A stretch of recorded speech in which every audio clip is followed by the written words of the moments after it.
ఈడెవడో చూడండి, సంపన్నులే లక్ష్యంగా కోట్లలో దోపిడీ చేసిండట.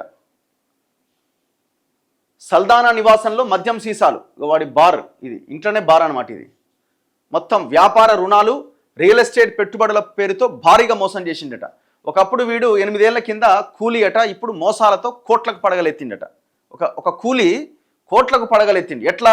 మొత్తం ఎవరెవరైతే సంపన్నులు ఉంటారో వాళ్ళని టార్గెట్ చేసుకున్నాడు. వాళ్ళ దగ్గర నుంచి రియల్ ఎస్టేట్లో, వ్యాపారంలో అప్పుల కింద, పెట్టుబడుల కింద భారీగా సేకరించిండట. 500 కోట్లు దోచుకున్న కేటుగాడు. సంపన్న వ్యాపార వర్గాలే లక్ష్యంగా వల. మంగళూరులో అరెస్ట్ చేసిన పోలీసులు 8 ఏళ్ల క్రితం కూలి మోసాలతో కోట్లకు పడగలెత్తిండట. రొనాల్డ్ సల్దానా అట, వాడి వయసు 45 సంవత్సరాలే.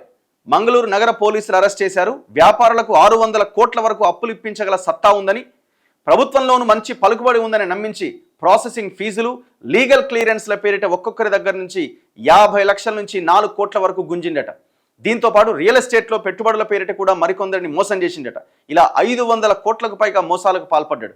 మోసపూరితంగా పోగేసుకున్న సొమ్ముతో రొనాల్డ్ మాయామహల్ వంటి ఇంటిని నిర్మించుకున్నాడు. ఈ మోసాలపై ఫిర్యాదులు అందుకున్న మంగళూరు పోలీస్ కమిషనర్ సుధీర్ కుమార్ రెడ్డి తన బృందంతో స్వయంగా రంగంలోకి దిగి గురువారం అర్ధరాత్రి మాయామహల్పై ఆకస్మికంగా దాడి చేసి అతన్ని అరెస్ట్ చేశారు.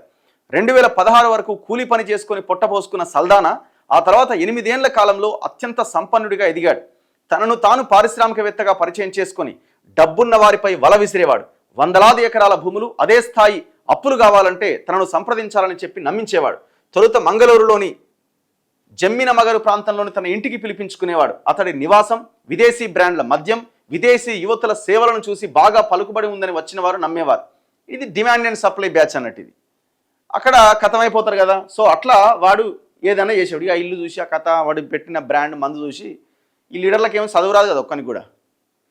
చదువురాని బ్యాచ్ 80% ఉంటుంది. ఈ చదువురాని బ్యాచ్కి ఏం తెలుసు? ఇదే అదనుగా ఒక్కొక్కరికి 50 కోట్ల నుంచి 100 కోట్లు అప్పిప్పించేందుకు కోట్లల్లో ఫీజులు తీసుకున్నట. ఆ తర్వాత మొబైల్ స్విచ్ ఆఫ్ చేసుకుంటాడట. పని కాలేదు, త్వరలో అవుతుందని వాయిదాలు వేసుకుంటూ పోతాడట. ఇతని వ్యవహారాలపైన పోలీసులకు ఫిర్యాదులు అందడంతో పలుమార్లు దాడులు నిర్వహించారు.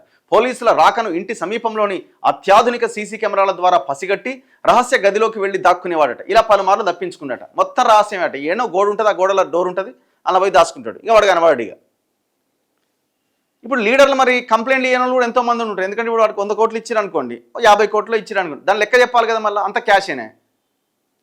వీళ్ళు ఏం చేస్తారు? వీళ్ళు ఈ బడా పైసలు ఉన్న వాళ్ళంతా వానికి ఎట్లు ఇస్తారు డబ్బులు? జనాన్ని దోపిడీ చేసిన సొమ్మేనే.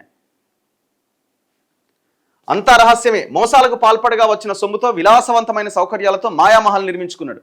దీనిలో రహస్య గదులతో పాటు బాధితులు ఎవరైనా వచ్చి ఆందోళనకు దిగితే పారిపోయేందుకు రహస్య మార్గాలు కూడా ఏర్పాటు చేసుకున్నట. ఊర్ని అమ్మ. కేవలం 3 నెలల కాలంలో రొనాల్డ్ బ్యాంకు ఖాతాలో 40 కోట్లు వచ్చి చేరినాయట. ఎంతకాలంలో? జస్ట్ 3 నెలల కాలంలోనే. మామూలుడు కాదు వీడు. వాని ఫోటో కూడా ఉన్నది. వాడే వీడు. వాడు మనిషి కూడా మామూలుగా లేడు. చూడు, ఒకప్పుడు కూలీ అట.